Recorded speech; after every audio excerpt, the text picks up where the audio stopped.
আজকের গল্পটা শুরু হয়েছে ঠিক আজ থেকে ৫৪ বছর আগে।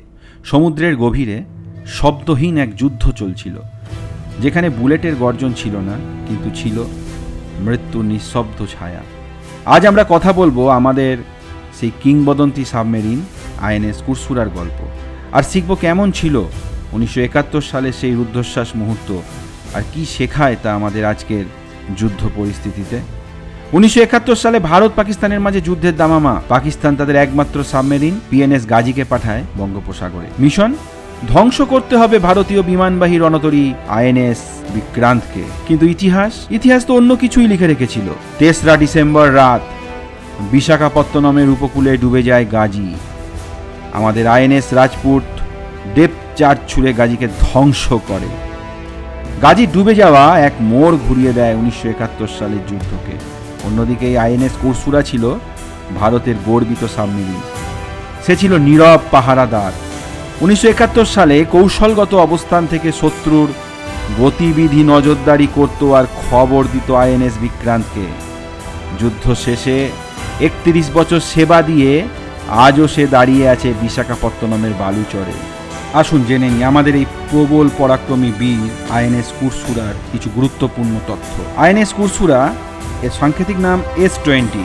এটি নির্মাণ করেছিল আমাদের সোভিয়েত ইউনিয়ন অর্থাৎ বর্তমান রাশিয়া।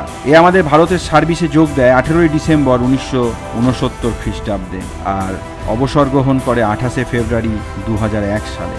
এর দৈর্ঘ্য প্রায় ৯১.৩ মিটার আর প্রস্থ ৭.৫ মিটার, আর এর ডেপথ হচ্ছে ৬ মিটার। এর ক্রু সদস্য সংখ্যা ৭৫। এটি ১০টি টর্পেডো টিউব বহন করতে সক্ষম, ৬টি সামনের দিকে আর ৪টি পেছনের দিকে। এর গতি জলের নিচে ১৬ নট অর্থাৎ প্রায় ২৮ কিলোমিটার প্রতি ঘন্টায় জলের তলা দিয়ে কিন্তু এগোতে পারে। সর্বোচ্চ গভীরতা প্রায় ৩০০ মিটার। এটি ভারতের চতুর্থ সাবমেরিন। আজ আবার উত্তপ্ত সীমান্ত। গোলা পড়ছে, জবাব দেওয়া হচ্ছে, চারিদিকে উত্তেজনা। টিভির পর্দায় শুধু যুদ্ধের খবর, কিন্তু বন্ধুরা এই সময় প্রয়োজন সাহসের, এই সময় প্রয়োজন ঐক্যের। কারণ ভারত শুধু একটি দেশ নয়, এটা একটা হৃদয়, এটা একটি আশা, এটি একটি আত্মবিশ্বাসের নাম। মনে করো সেই ১৯৬৫, মনে করো সেই ১৯৭১, মনে করো সেই কার্গিল, যখন কেউ ভারতের মাটি, ভারতের আত্মাকে আঘাত করতে চেয়েছে।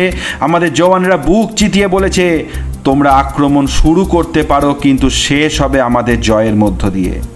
আমরা কখনো আক্রমণ করি না, কিন্তু উত্তর দিতে জানি, প্রতিবার গর্বের সাথে। এই যুদ্ধ শুধু জওয়ানদের নয়, এই যুদ্ধ সবার।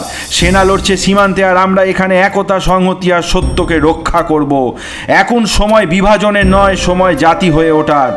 সময় এসেছে পাশে দাঁড়াবার। হিন্দু, মুসলিম, শিখ, খ্রিস্টান একসাথে ভারতের জন্য। কারণ শত্রু গুলি ধর্ম দেখে আসে না, আর শহীদের রক্ত কেবল লাল হয়।